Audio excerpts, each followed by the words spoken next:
Hello everyone, I hope you're all keeping well. This is the first time I've done a video around a particular subject, but I thought this would be a good subject to research and present, so here we are. Before we start, please take the time to subscribe to my channel and like this video, obviously below, if you do, of course. So, on to the subject, the songs that John Lennon and Paul McCartney gave away.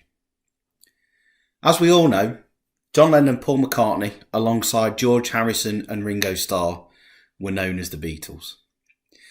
The Beatles are the biggest selling band of all time, with circa 290 million records. Between 1962 and 1970, they recorded hundreds of songs, some of which are still being released today from the archives. Between those dates, around 180 of those were written by John and Paul.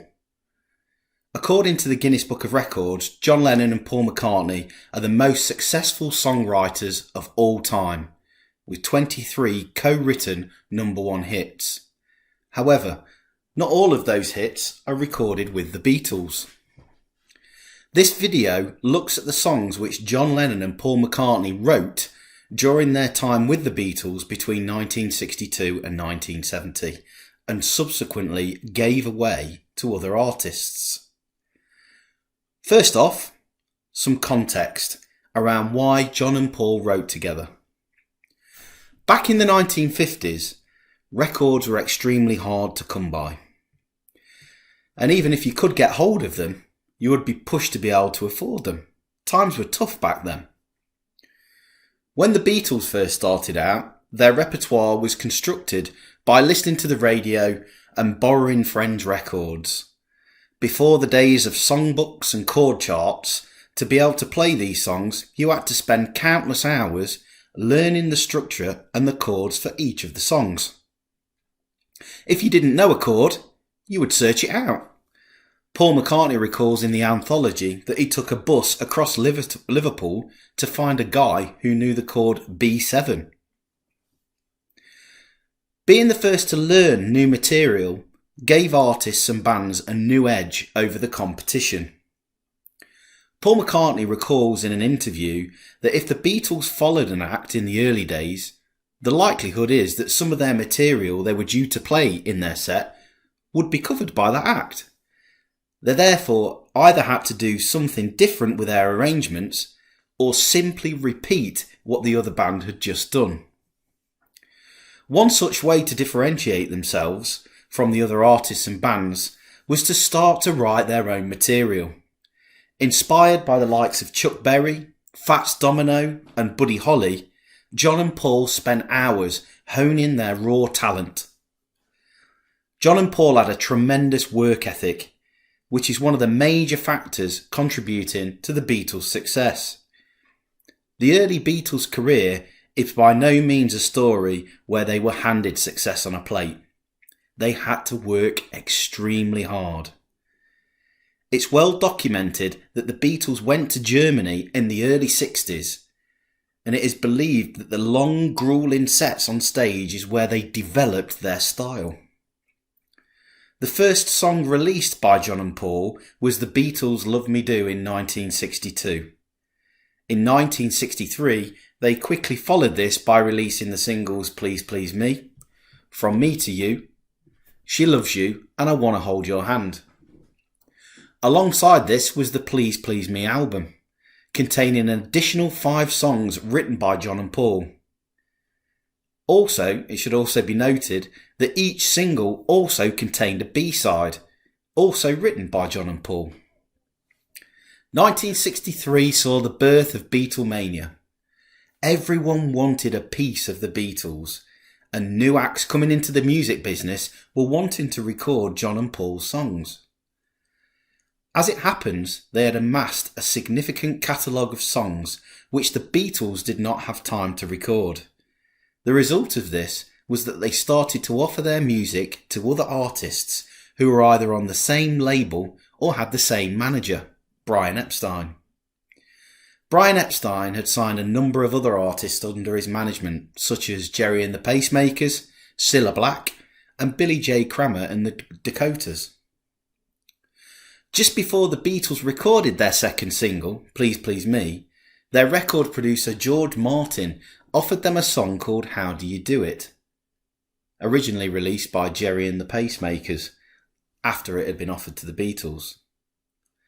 Although the Beatles recorded a version of How Do You Do It, they declined it.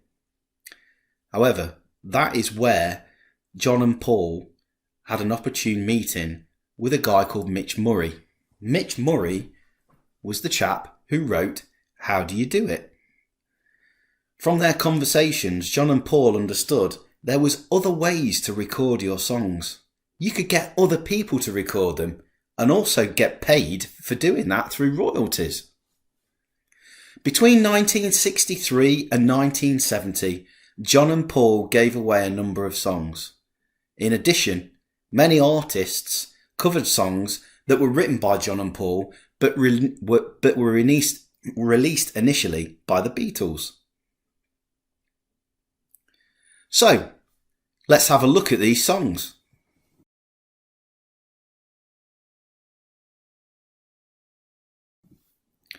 It should be noted that the songs written by John, Paul, or both would always be credited as Lennon McCartney, or McCartney-Lennon in the early days if you look at some of the records. This was an agreement made by the two. Typically songs would be started by one or the other and then finished off together, although in the early days a lot of songs were written nose to nose, as John would later put it. There are a total of 26 songs that are mentioned in this video. Most of these songs were released on a compilation album on the 18th of April 1979, and this was called The Songs Lennon and McCartney Gave Away. You can get copies of this on eBay if you check it out. The 26 songs will be covered in release date order and chart positions all related to the UK charts. So, the first track, Do You Want to Know a Secret? Recorded by Billy J. Kramer and the Dakotas, which was released on the 26th of April 1963 and has a chart position of number 2. Now, that's a little bit disputed. In the early days, there were a number of charts, NME charts, UK charts, etc., etc., and a couple of tunes, Please Please Me being one of them, some debate that was a number 1, but the UK charts has it down as a number 2, and it's very similar with Do You Want to Know a Secret by Billy J. Kramer. There are arguments to say that it was a number 1, but the UK charts has this down as a chart position number 2. So Do You Want to Know a Secret was a song mainly written by John Lennon, which was inspired by a Disney song called Wishing Well. It was recorded also by the Beatles on their Please Please Me album and was sung by George. Billy J. Kramer and the Dakotas released their version after the Beatles, and as I say, they took it to number 2 on the charts in 1963. Backing that track up was a song called I'll Be On My Way, again sung by the Billy J. Kramer and the Dakotas and released on the same date. This one, mainly written by Paul, and reportedly John didn't like the song and made it known so, was Buddy Holly influenced, and it dates back to 1959. The Beatles did make a version of it. They recorded it at the BBC in Paris for a radio show, and that recording remained unreleased until the 90s when the album Live at the BBC was released. Billy J. Kramer and the Dakotas recorded the song. As I say, it became the B-side, but as a result of it being the B-side, it didn't chart. The next song is Bad to Me, which was released on the 26th of July 1963. Bad to Me was a dual collaboration by John and Paul, apparently composed in the back of a van while touring. A demo does exist of John performing this song, you can see that on YouTube, reportedly on a toilet, as you can hear it being flushed at the end of the song, apparently.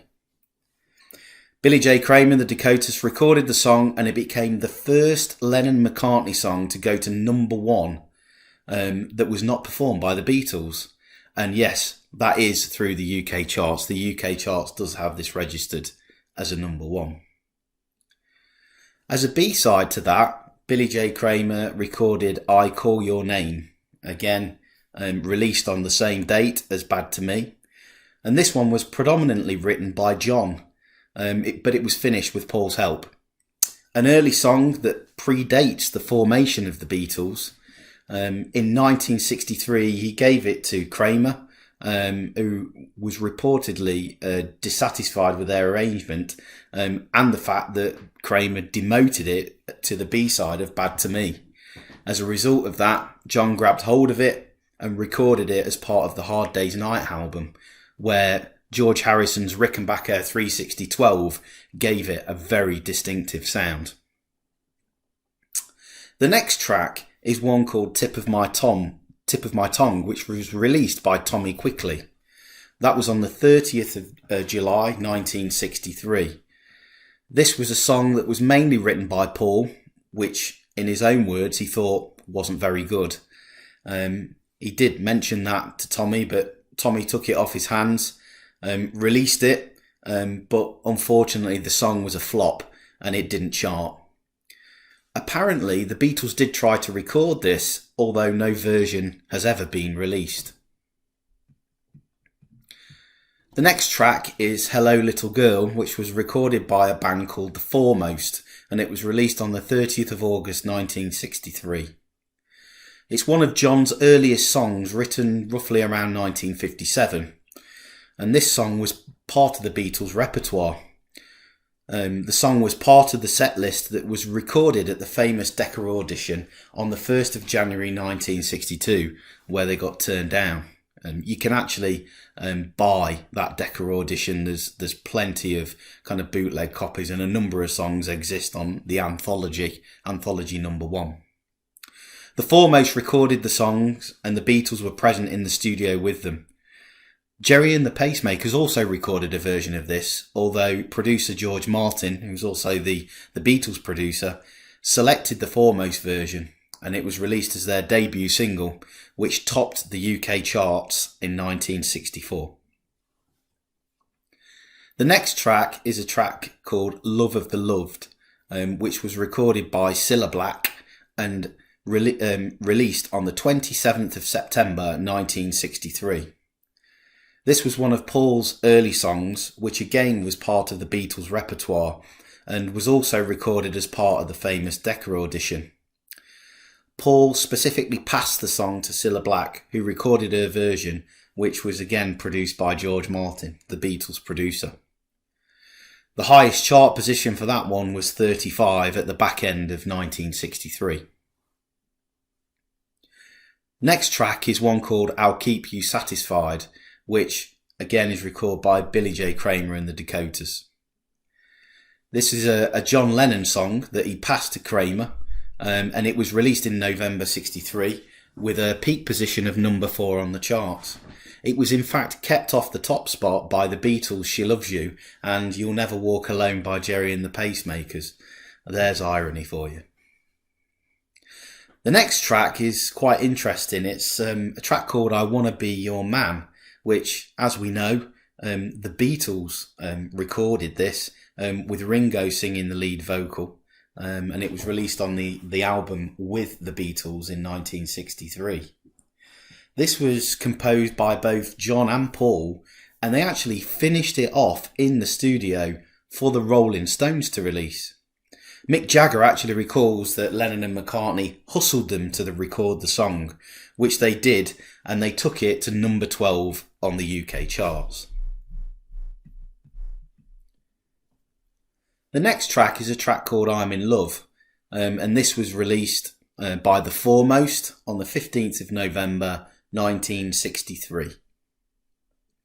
There is a little uncertainty around the main composer of this song. John recalls it as his, and Paul refers to it as a collaboration. Both The Foremost and Billy J. Kramer recorded this song, but the Foremost version was selected as the one for release, and they took it to number 17 on the UK charts. a demo of that song does actually exist, which is performed by John, and it's available on YouTube, so check that out. The next track is called A World Without Love, which was released by Peter and Gordon on the 28th of February 1964. This was a track that was originally written by Paul when he was around 16 years old. The song predates the Beatles, and Paul offered the song to Billy J. Kramer, but they rejected it. Paul added the middle eight to the song in 1964 when he was living at Wimpole Street in a room, in the attic room at Jane Asher's parents' house. He then recorded a demo and presented it to Peter Asher, Jane's brother. A clip of that demo is also available on YouTube, which is quite interesting. Peter and Gordon released that song in 1964 and it went to number 1 on the UK charts. The next track is a track called 1 and 1 is 2. Quite a strange track, written mainly by Paul. And it was offered to Billy J. Kramer and the Dakotas again, who, along with the Foremost, rejected the song. The Foremost did try and record a version with Paul on bass apparently, but they couldn't get the arrangement right. The song ultimately found its way to the Strangers with Mike Shannon. Their version failed to chart in 1964. There is a demo around of Paul singing the song on YouTube, so again, check that out. It's quite interesting. I certainly think with the right arrangement, this song could have been a hit because it is quite catchy. Simple but catchy. The next track is called Nobody I Know, which was recorded by Peter and Gordon and released on the 29th of May 1964. This was a song written by Paul specifically as a follow-up to A World Without Love. The song reached number 10 on the UK charts. The next track is Like Dreamers Do, which was recorded by the Applejacks and released on the 5th of June 1964. It was a song written by Paul dating back to 1959, and the Beatles did perform that in their set list and was part of their repertoire. And it was another that was recorded for the Decca auditions on the 1st of January 1962. The Decca Records band, the Applejacks, took that song as their second single, which hit number 20 on the UK charts in 1964. The next track is called From a Window, which again is Billy J. Kramer and the Dakotas, which was released on the 17th of July 1964. Again, written by Paul, this was one of the last songs recorded by Billy J. Kramer, who took it to number 10 on the UK charts. The song was produced by George Martin. The recording session was also attended by John and Paul. Apparently, Paul can be heard at the end of the record harmonising on the final note, although I can't hear that myself, so I'm not sure whether it's quite true. The next track is called It's For You, which was recorded by Cilla Black and released on the 31st of July 1964. This was a track that was specifically written by John and Paul for Cilla, and they took inspiration from Cilla's recent hit, Anyone Who Had a Heart. Paul cut a demo of the song and passed it to Cilla and George Martin. George Martin produced the song, and although Cilla had 2 back-to-back number 1 hits, It's For You reached its peak of number 7 on the UK charts in 1964.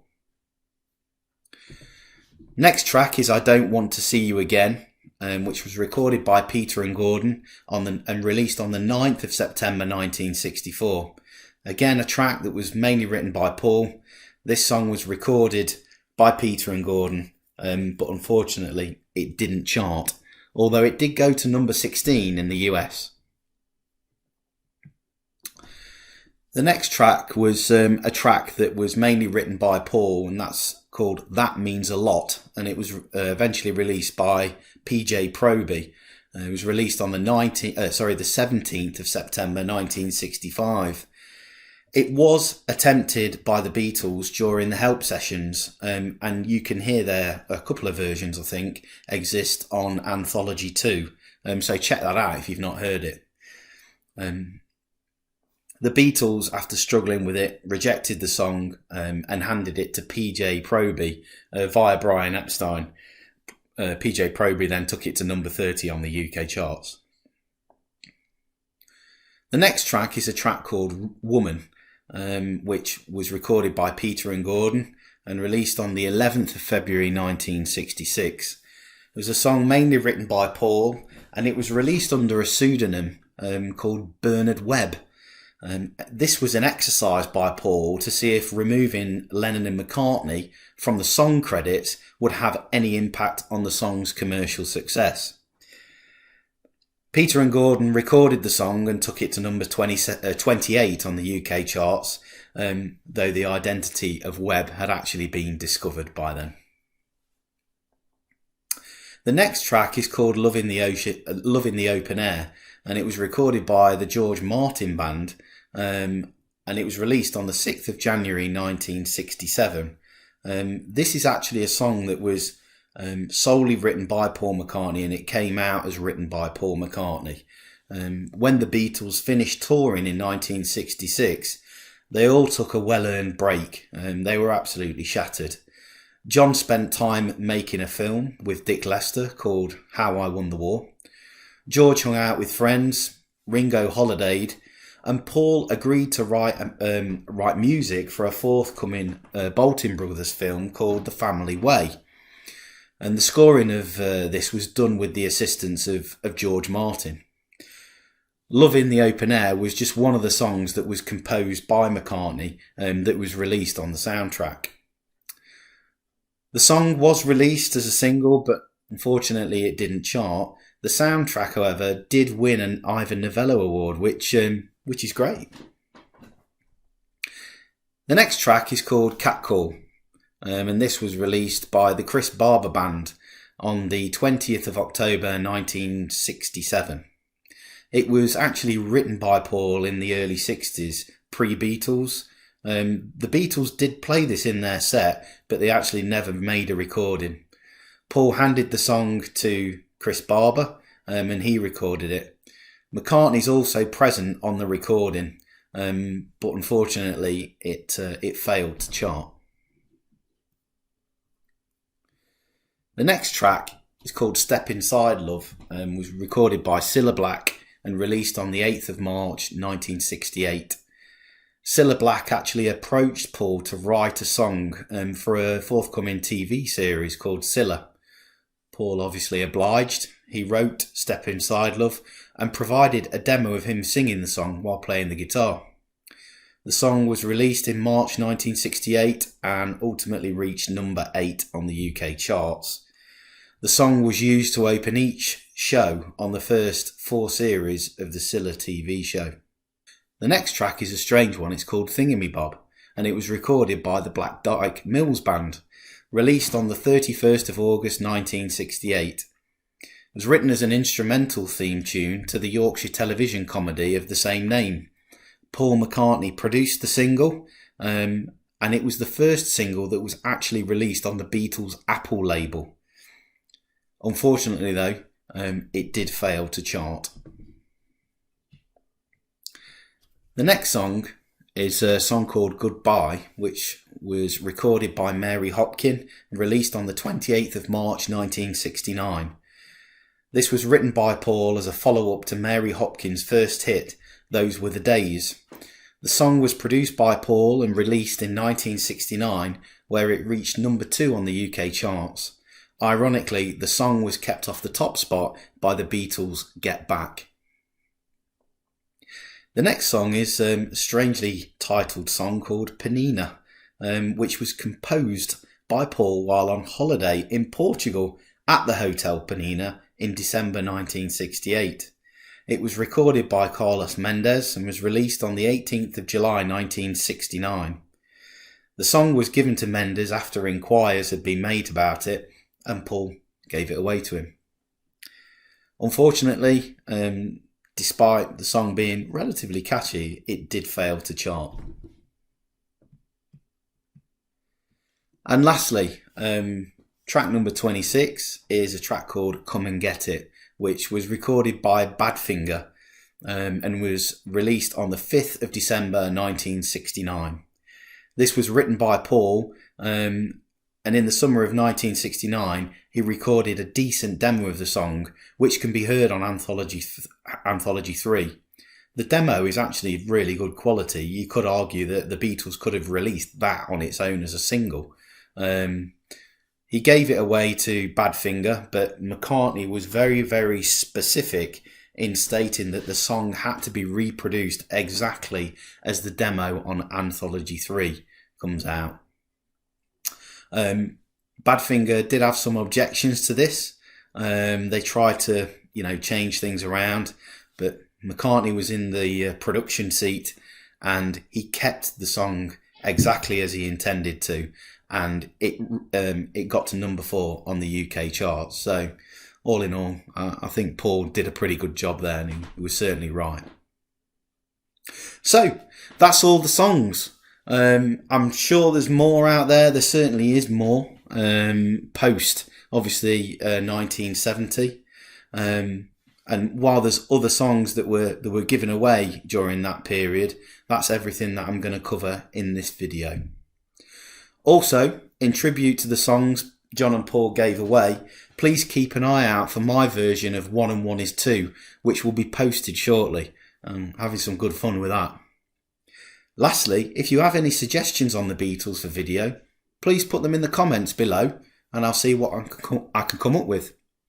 Until next time, take care and all the best.